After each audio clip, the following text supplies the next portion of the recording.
रामकृष्ण हरी. नमस्कार. योगिनीच्या विश्वात तुम्हा सर्वांचं मनःपूर्वक स्वागत. पाणीपात्र दिगंबर हस्त करा सारिखे, आवश्यक देवमनी चिंतनीज सादर. हो, पुढे येऊ पाहत असलेल्या दत्त जयंतीनिमित्त आजचा स्पेशल व्हिडिओ आहे.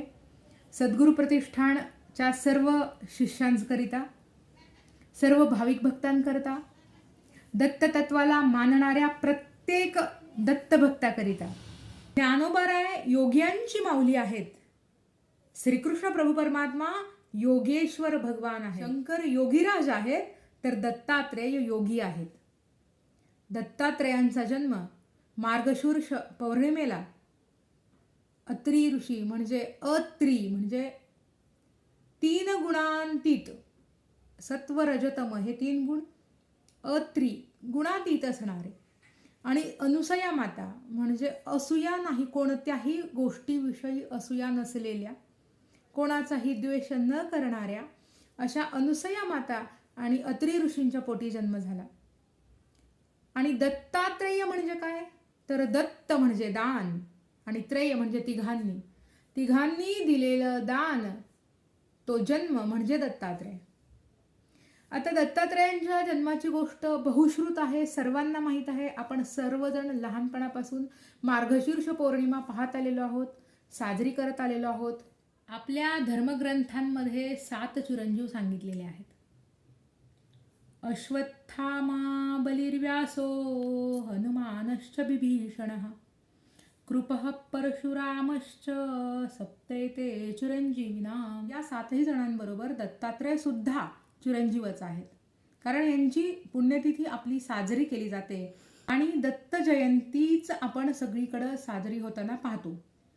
आता दत्तात्रेयांचं जर दैनंदिन जीवन पाहिलं आपण, कारण का दत्तात्रेय अजूनही आपल्या अधिकारी भक्तांना दर्शन देतात, त्यांच्यावर कृपाशीर्वाद देतात.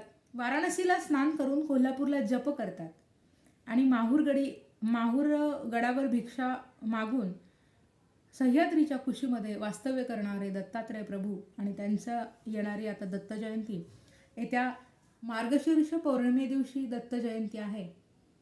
महाराष्ट्रामध्ये 4 ठिकाणी फार मोठ्या प्रमाणात दत्त जयंती साजरी केली जाते. औदुंबर क्षेत्र, नरसिंहवाडी, गाणगापूर आणि माहूरगड या 4ही ठिकाणी फार मोठ्या प्रमाणात दत्त जयंती साजरी केली जाते.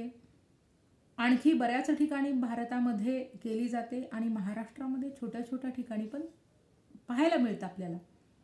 मी आज तुम्हाला सद्गुरू प्रतिष्ठान श्री क्षेत्र धुमाळवाडी, तालुका फलटण, जिल्हा सातारा या ठिकाणावरून मी तुम्हा सर्वांना आवाहन करते, सर्व वारकऱ्यांना, सर्व नामधारकांना, सर्व सद्गुरू शिष्य परिवाराला आणि सर्व मुमुक्षु जिज्ञासू भक्तांना मी आवाहन करते की तुम्ही या ठिकाणी, या धुमाळवाडीच्या ठिकाणी या, दत्त जयंती साजरी करूयात आपण सर्वजण मिळून. त्या ठिकाणी आपण काल्याचं कीर्तन ठेवतो, फुलाचं कीर्तन होतं, पाळणा होतो दत्ताचा आणि संध्याकाळच्या वेळेला महाप्रसाद. तुम्हा सर्वांना आवाहन करते की दत्त तत्वाचा अनुभव घ्या, तिथला प्रसाद ग्रहण करा, सद्गुरूंचा आशीर्वाद घ्या आणि आपल्या जीवनाचं इति कल्याण करून घ्या. धन्यवाद. रामकृष्ण हरी.